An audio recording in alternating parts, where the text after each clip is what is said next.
Buenos días, soy Pau Uvas. Hoy día es el Día Internacional de la Mujer. Se conmemora cada 8 de marzo una fecha en la cual hubo una huelga en Estados Unidos, en la cual un grupo de mujeres estaban haciendo un pedido en el cual acabaron Estados Unidos, acabaron muertas haciendo una huelga y pidiendo mejores derechos. En Perú, la larga lucha por la igualdad de las mujeres se remonta muchísimo más atrás todavía. En 1867 fue la primera vez que se pide en un Senado peruano que haya igualdad en el voto y que se incluya a las mujeres en el voto. Eso, por supuesto, tardó muchísimo tiempo más y recién en 1955 se da el voto a la mujer que tenía 21 años y sabía leer y escribir. En 1979 se da el voto universal a la mujer y en 1982 se logra por ley que la mujer sea igual al hombre dentro de los matrimonios. En este gobierno, en el gobierno de Pedro Castillo, es como si se hubiera vuelto cada día, es un día a la vez. Hemos tenido un primer ministro que ha sido un agresor de mujeres, como Héctor Valer. Tenemos ahorita a el ministro de Defensa, que es acusado de ser un agresor de mujeres. Ayer, el ministro del Interior, Alfonso Chávarri, reivindica el Día Internacional de la Mujer como si las mujeres fuéramos inválidas de derechos. Y hoy día no es un buen día para el Perú para celebrar el Día de la Mujer, pero igual se tiene que seguir en esta red de reclamos. Es por eso que hoy estaremos con una persona que, además de ser feminista, es experta en políticas públicas para lograr que las mujeres logremos en leyes y a través de, digamos, de nuestros derechos ganados, una mejor vida a nivel nacional. Hoy día estará con nosotros la secretaria general de la Coordinadora de Derechos Humanos, Jenny Dador. Buenos días, Jenny, ¿cómo estás? Buenos días, Pau. ¿Cómo estás? Y aprovecho para darte un saludo, un abrazo inmenso. Tú eres una mujer luchadora, luchadora por tus derechos, por los derechos de las mujeres y por la libertad de expresión en general, ¿no? Y a través tuyo, por supuesto, a todas las mujeres peruanas que te están viendo a través de este canal. Bueno, muchas gracias a ti. Mi primera pregunta es, ¿cómo así hemos llegado a este estado, en este gobierno, en el gobierno de Pedro Castillo, en el cual muchas cosas que pensábamos que habíamos ganado han sido aplastadas, como por ejemplo tener un ministro, solo de tener un ministro como el ministro de Defensa, agresor de mujeres, tener a un ministro del Interior que repite un discurso que parece del siglo pasado, y tener una ministra de la mujer que desgraciadamente es una minoría dentro de las minorías y que realmente todavía no, ¿cómo puedo decirlo? Como que pensábamos que ya habíamos ganado muchos derechos y ahora sentimos, sin poder hacer nada, que hemos retrocedido en términos de derechos, en lo político, en lo jurídico y la importancia de las cuotas para poder recuperar nuestros derechos como mujeres. Mira, Pau, si hay algo que hemos aprendido las mujeres en todos estos años de lucha, que en realidad todos estos años de lucha son toda mi vida, más la vida de mi madre, la vida de mi abuela, como tú bien decías, es que uno, que no va a ser por cansancio que nos ganen, ¿no? Aunque no sea justo. Y lo otro es que siempre nuestros derechos están en riesgo, ¿no? Y están en la posibilidad de ser negociados o transados por algunos de otros intereses.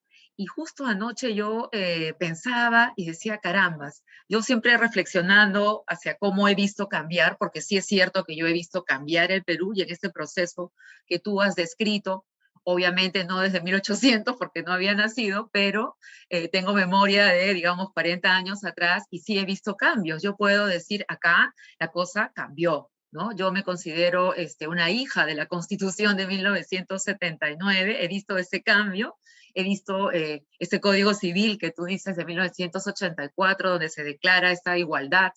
de derechos dentro de las relaciones conyugales, parentales, etcétera, ¿no?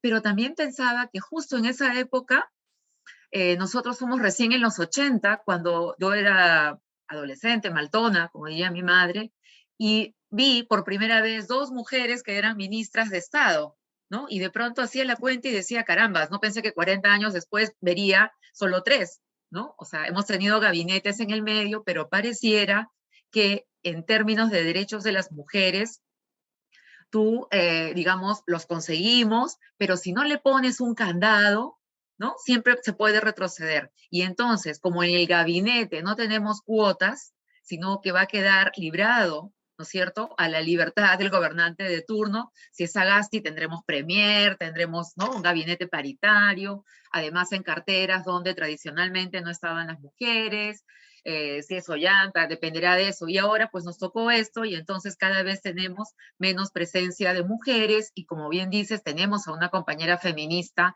en el Ministerio de la Mujer, y ella ahí resistiendo, ¿no? Y tratando por lo menos de no retroceder y avanzar en algunas cosas que tienen que ver con participación política, pero digamos en otras ya sabemos que no vamos a poder avanzar. Y también porque el tema, ¿no? Por así decirlo, de los derechos de las mujeres no es el tema de un sector, ¿no? Entonces el Ministerio de la Mujer lo que es un ente rector, que es transversal al tema de igualdad de género en todo el Ejecutivo. O sea, no es lo que tú solamente puedas hacer en tu cartera, ¿no? Ella tiene que hacer con educación, tiene que hacer con salud, tiene que hacer con defensa, tiene que hacer con justicia. Y bueno, le toca a estos compañeros de gabinete que no solo pueden ser contrarios a los derechos, sino que además son vulneradores de derechos de las mujeres, ¿no? Entonces, eso no puede ser, no puede ocurrir de ninguna manera. No solo porque vivimos en un país donde la impunidad respecto a los crímenes de género es una violencia y es un tema de todos los días, esta impunidad, sino que además cuando esa impunidad tú la colocas en las más altas esferas, lo que ocurre es que tiene un efecto tremendamente amplificador en la ciudadanía, ¿no? O sea, no es mi vecino Juan Pérez, que todos sabemos en el barrio que le pega a su señora y que sigue ahí y no se lo lleva a la policía. No, es el ministro de Estado, la más alta autoridad de la policía, del ejército, de las Fuerzas Armadas, el que le pega a su señora y no pasa nada, todavía lo premian, ¿no? Entonces, el mensaje en términos sociales es muy fuerte, ¿no?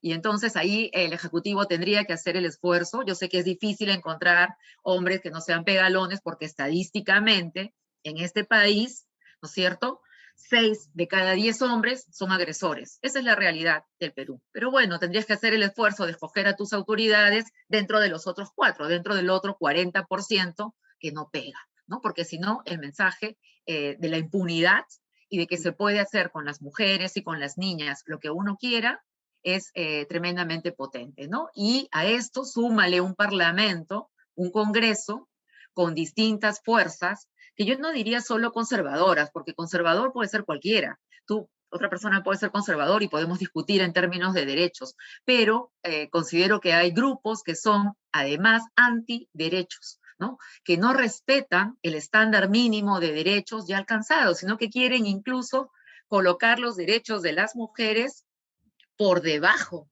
de ese estándar que ya hemos ganado, ¿no? En las cortes internacionales y en los derechos reconocidos, ¿no? Y además eso es regresividad en el campo de los derechos humanos, lo sabemos en la coordinadora, porque trabajamos en base a derechos, y si el Estado lo hace, va a acarrear responsabilidad para el Estado peruano, ¿no? Después nos dicen, ¿por qué van a la Corte Internacional? Bueno, vamos porque el Estado no respeta los derechos, ¿no? Entonces, ahí también es una invocación al Ejecutivo, pero también al Legislativo. Claro, es una invocación al Ejecutivo, al Legislativo y a otros organismos como el Tribunal Constitucional de Perú o, por ejemplo, la Corte Suprema, donde Ah, si ya, bien, ya para qué te cuento, sí, pues es cierto, el claro, Poder Judicial o todas las estructuras de poderes autónomos que tienen que ver con la justicia, exactamente, efectivamente. o sea, donde las mujeres no estamos y si no estamos, o sea, si no hay cuota, que es como una manifestación de la, digamos, de política de la igualdad, no estamos. O sea, si no hay cuotas, no hay mujeres. No Y estamos. eso, digamos, no es una realidad, no es un dicho, sino es una realidad. Es una ¿Qué realidad, se y no es puede que no hacer? haya, no es que no haya abogadas, ¿ah? Porque mira, yo que yo soy abogada, ya casi 30 años va a ser que soy abogada, y ya en mi generación, o sea, en la facultad éramos mita y mota, y si no, hasta un poquito más las mujeres, o sea que abogadas habemos a montones, ¿ah? No es que no existamos en este oficio, ¿no? Al igual que las periodistas también, pero no necesariamente son las dueñas de medios ni las editoras, ¿no?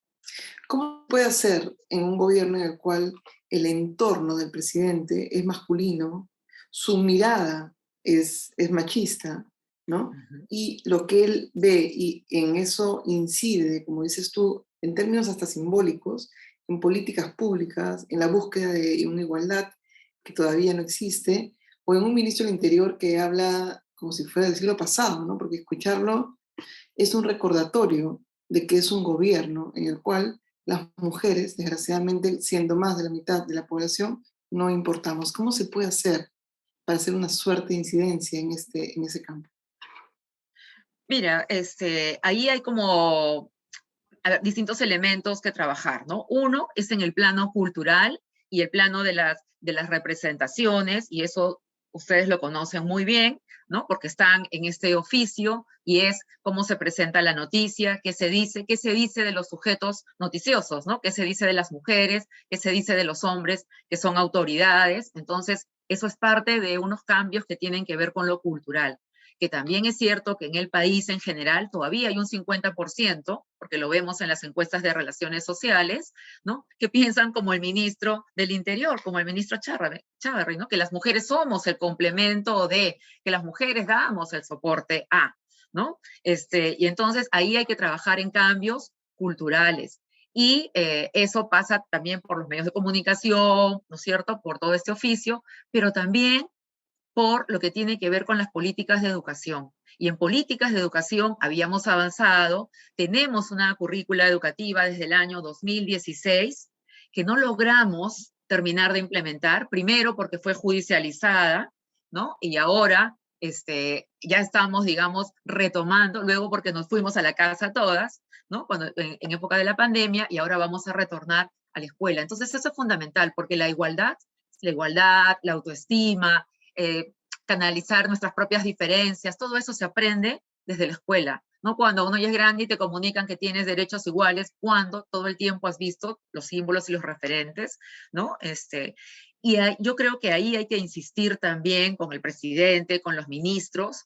O sea, hoy en día los gobiernos, los presidentes de turno tienen márgenes de acción, pero esos márgenes están en un marco de derechos. Tú no te puedes tirar el margen, ese marco de derechos. No te puedes ir en contra de eso, no te puedes ir más atrás.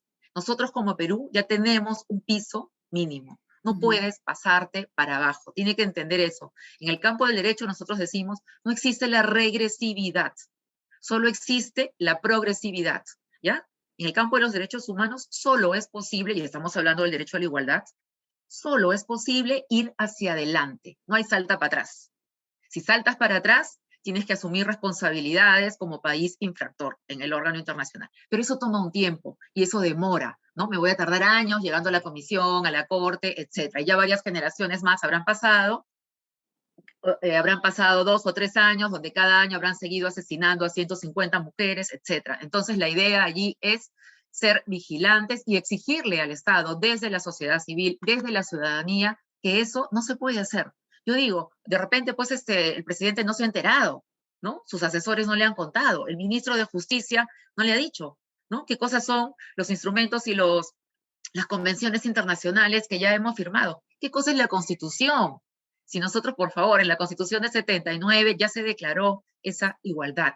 Y como bien dices, tenemos un tribunal constitucional, ¿no? Que hace unos pocos días también acaba de emitir un fallo donde señala que el tema de la consulta previa, ¿no? No es un derecho fundamental y no es vinculante, en contra del convenio 169 de la OIT, que es algo que nosotros hemos ratificado. Pero tú dirás, bueno, pero eso no tiene que ver con la igualdad.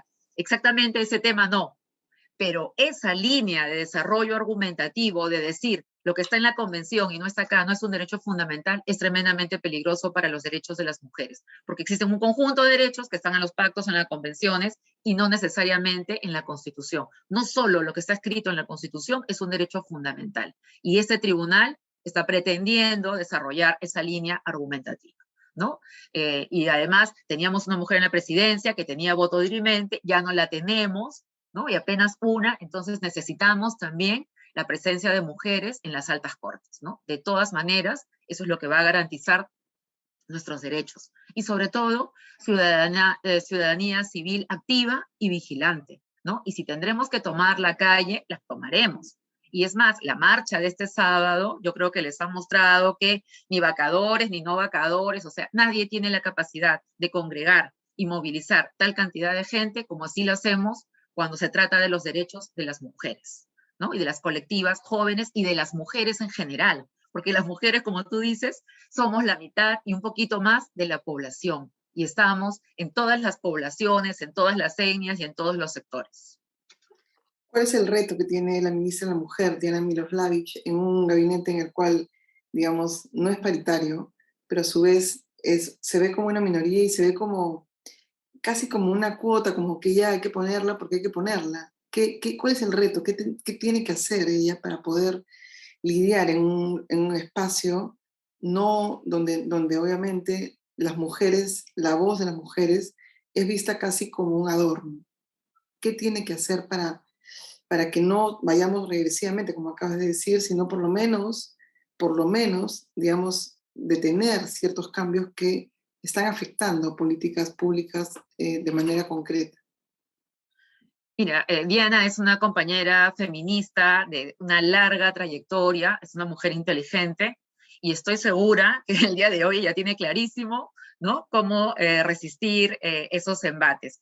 Pero si me preguntaras a mí, yo diría que un tema fundamental que está en la agenda y que estuvo casi desde un inicio en el gobierno de turno y que es fundamental para la igualdad de las mujeres, es lo que tiene que ver con el Sistema Nacional de Cuidados, ¿no? Y si yo creo que ella se hace todo el esfuerzo con sus equipos por tratar de sacar adelante este Sistema Nacional de Cuidados que va a permitir redistribuir el trabajo de cuidado que hacemos de manera gratuita a todas las mujeres en la casa, ¿no? Haciendo que sea corresponsable en una parte asumido también por los varones y también corresponsable entre distintos actores de la sociedad, ¿no? Que el cuidado, que es al final lo que sostiene la vida humana. Nosotros no somos animalitos que podemos sobrevivir solos, ¿no? O sea, tú un bebé lo dejas botado y se muere, ¿no? No es un osito, no es un perrito, etc.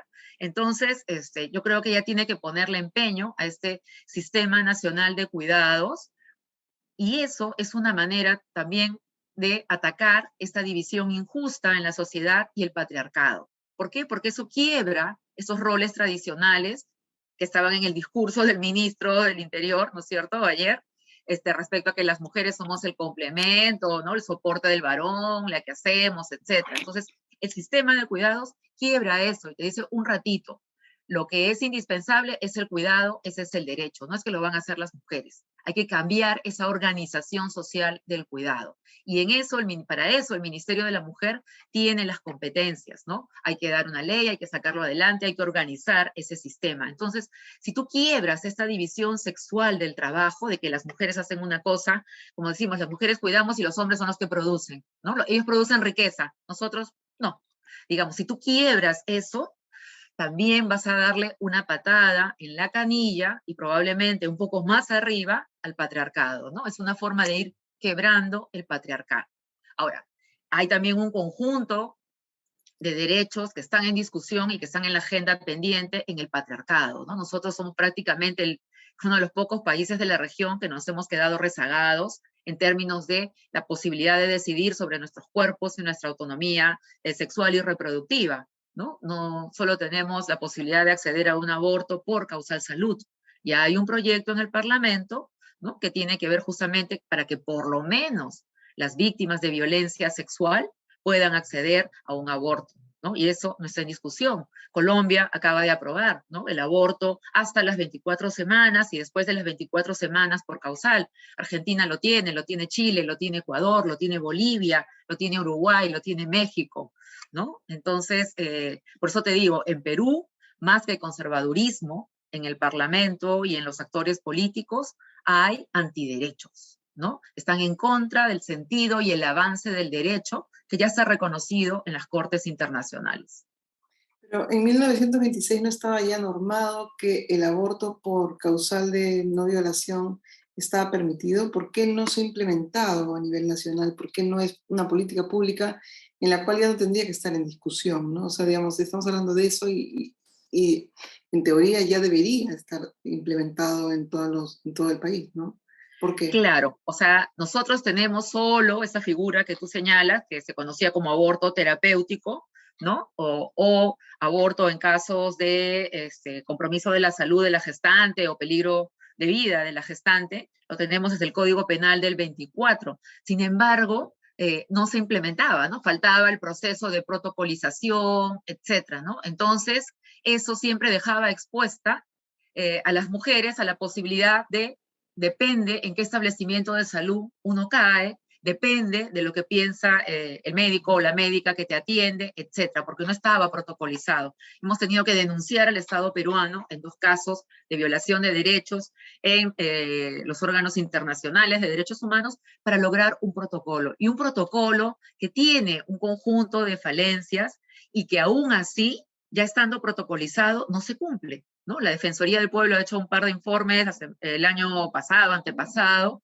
y encontramos que incluso hay un montón de prestadores de salud que no lo conocen, ¿no? Y esto que pasa con el aborto, está pasando con este aborto que es legal, pasa también en otros temas, ¿no? Este es el país donde se aprueban las leyes, pero nadie las implementa. Y cuando pasa un desastre, incluso como los derrames de Repsol, por ejemplo, la primera respuesta del Estado no es atender y después ver cuáles eran las rutas, qué pasó. No, la respuesta del Estado es, estamos pidiendo informes. Este es el país de los informes. Todo el mundo le pide un informe al otro director, al otro director y al otro director. Y al final nadie resuelve en concreto el problema que tiene el ciudadano o la ciudadana. La gestión pública se olvida que está para entregar, que, o sea, su razón de ser es entregar un servicio al ciudadano o a la ciudadana. Su razón de ser no es que se cumpla la ruta completa del paso A, B, C, etcétera, ¿no?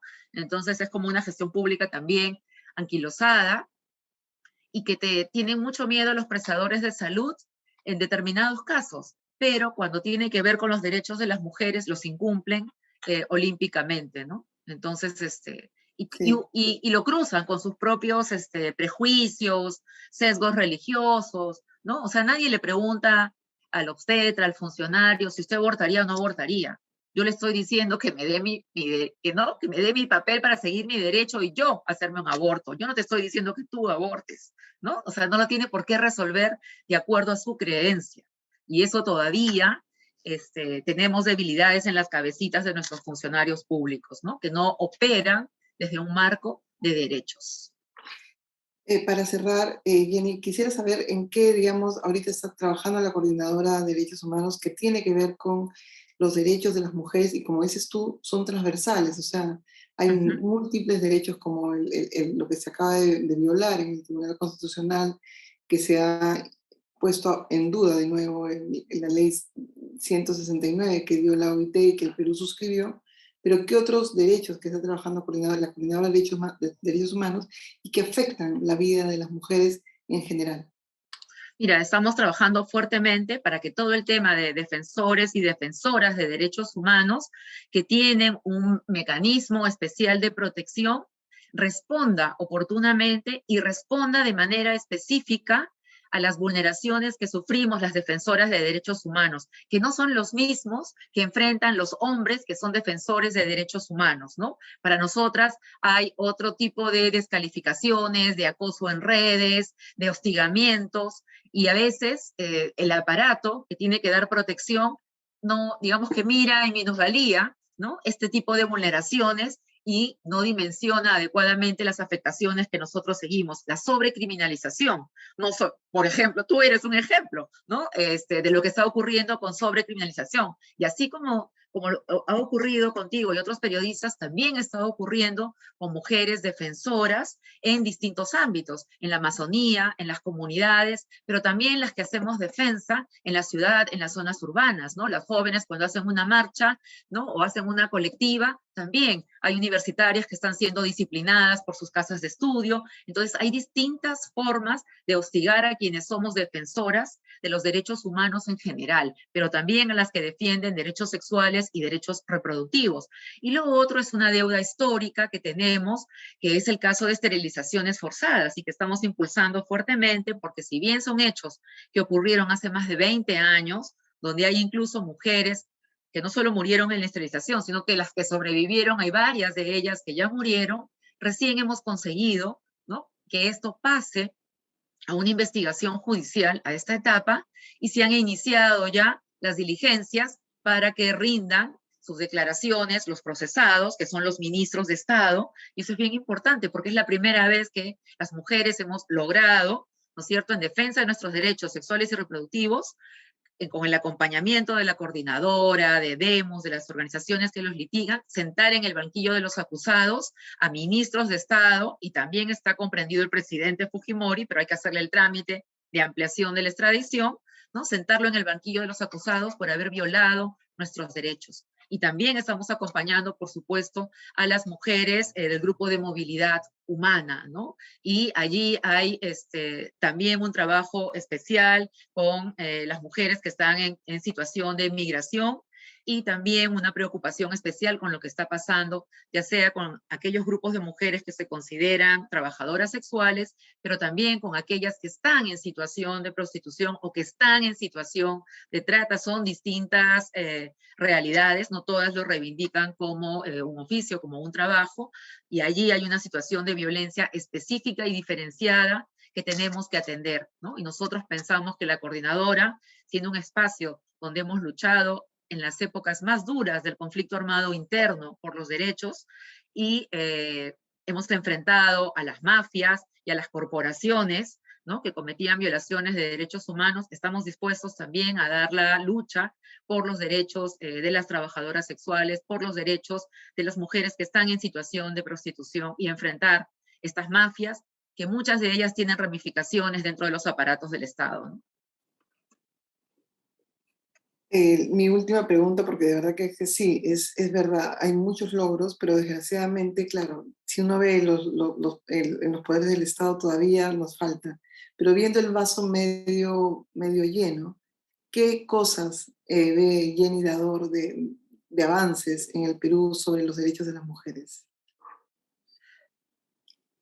¡Wow! Yo veo un montón porque además los he visto, ¿ya? Veo el reconocimiento de la igualdad, veo el reconocimiento constitucional, veo el tema de la coeducación, la posibilidad de ir juntos a la escuela, niños y niños, niñas y niños, y poder escoger lo que queríamos hacer y no tener que hacer solamente yo bizcochitos, ¿no? Hoy día puedo hacer carpintería, metalurgia, arte, ¿no?, lo que se me plazca, ¿no? Tener el mundo más abierto, ¿no?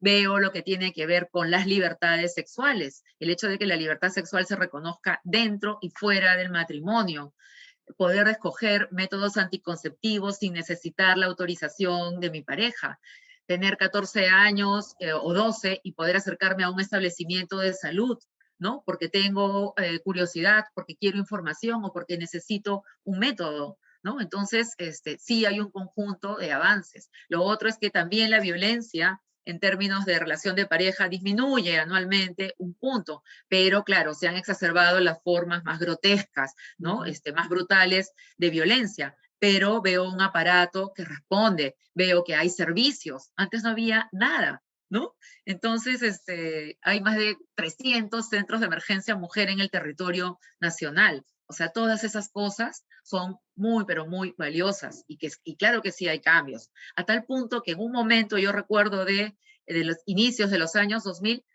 recuerdo que jóvenes nos decían, pero no, estas tías, ustedes ya se han quedado atrapadas en el 70, esto ya somos iguales.